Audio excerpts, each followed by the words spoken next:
think if you were using the ramen, you could use 2 packages of ramen. And this is just going to boil in here. These will be done probably in about 5 minutes or so. They're just barely covered with the with some boiling water, and we'll just let those do their thing for a while. So the next thing, when you stir fry, you definitely want to use a wok.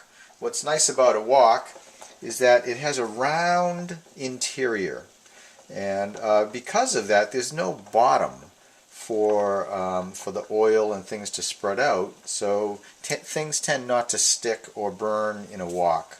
This is a cast iron wok. I would recommend a cast iron wok. You can buy those, actually you can buy them online, but you can also buy them at local kitchen supply stores often. Joyce Chen makes one, and so does Lodge. They both make very good cast iron woks.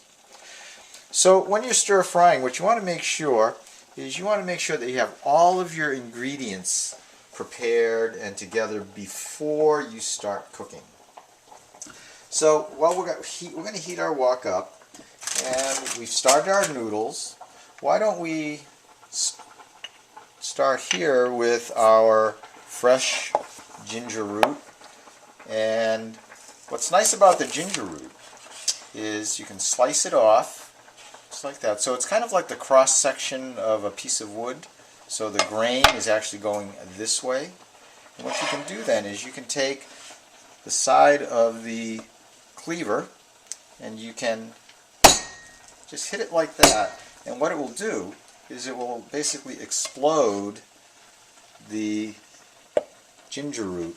And then you can, using the side of the cleaver, you can just use that to chop it up. So this really releases a lot of the flavor of the spice. You'll also notice that the cleaver is versatile. Not only can it smash the ginger, you can use it as a scoop. And because there's this broad side of the blade for controlling the cutting edge, it's actually a very, very safe cutting implement. You couldn't do this with a thin knife. So we've got about a teaspoon of fresh ginger root.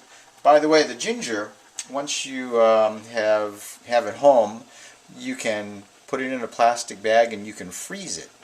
And then you can grate it to use it later.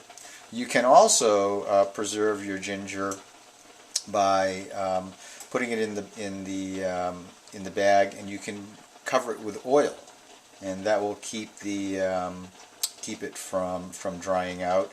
Some other people I know, what they'll do is they'll actually submerge the ginger in both oil or vinegar, and that gives the oil a nice flavor, and it also preserves the ginger.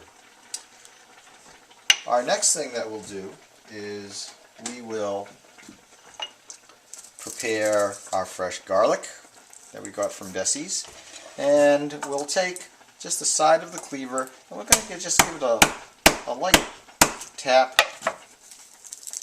and what that will do is it will basically make the paper separate from the garlic itself. And then we'll take it and we'll smash it again, just like we did with the ginger. We'll slice that up, again using the side of the blade as a guide for that cutting edge against my knuckle. And we've got 2. This is huge. We only need 2 cloves of this fresh garlic, and it looks like we've got easily a tablespoon or so. And our baby portobellas. What I like to do with mushrooms, I'll cut them into 4 pieces. I'll cut one side of it, and then I'll cut the stem in half, just like this. So one side of it, cut the stem in half, spin it, just like that. So it gives a nice meaty mushroom, not too skinny. There we go. And our scallions, we're going to cut those at an angle, probably about, 1/4 inch or so.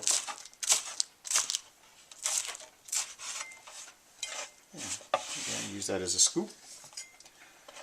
I'll put that right there. Remember, what we're doing is we're getting all of the ingredients together before we start stir frying. So here's carrot. These are baby carrots, but you can do this with any carrot or actually any long vegetable. And it's called a roll cut. And what I'm going to do is I'm going to cut at an angle. I'm going to roll it. I'm going to roll it. Just like that. And what you'll find is that because I've cut it by rolling it, a lot of the interior of the vegetable is exposed, and so it's going to cook very quickly and very evenly. I won't have to overcook these carrots in order to get them soft. And the next thing will be the bok choy.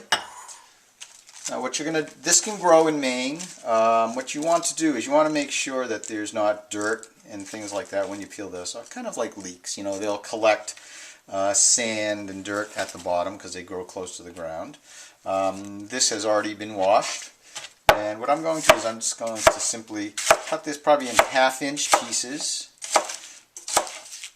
at an angle.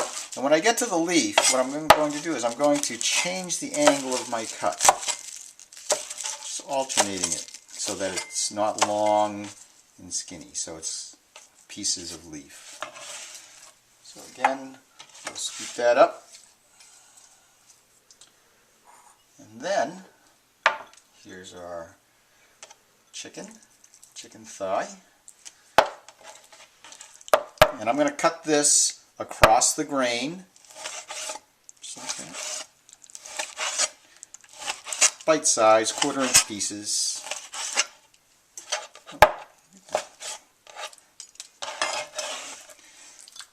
Put that right in there. So we've got our ingredients ready, and what we're going to do, let's take a look at our noodles. And they're just about ready. I can turn the heat down on them. I'll just put them on warm. So they're al dente. You don't want them to be too mushy.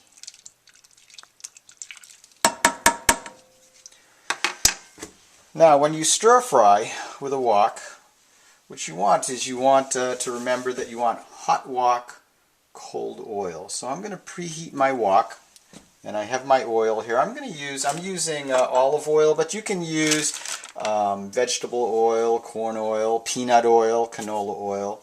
The only oil that you really can't use for stir frying would be something like sesame oil or butter. They just burn too quickly. So this is heating up, and what I want to do is I want to line up my ingredients in the order that they're going to be cooking. So the first thing I'm going to be putting in is going to be my ginger and my garlic. I'll brown those very quickly. Then my meat. I want that to cook for the longest period of time. Then I'm going to put in the carrots because I want to soften those up. Then my mushrooms. Then my bok choy.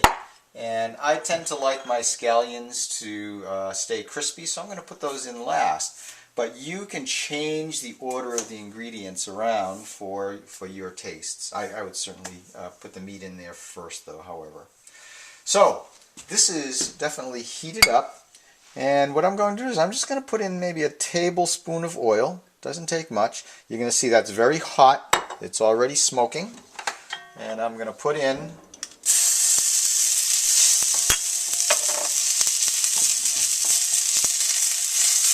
it's browned up.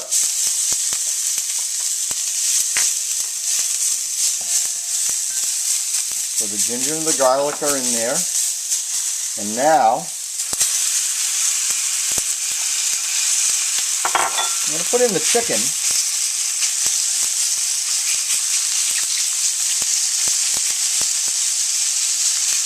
And I'm spreading it in a thin layer on the bottom of the wok. And that loud sound that you're hearing is stir frying, and you want to try to maintain that as much as you can. Then I'm going to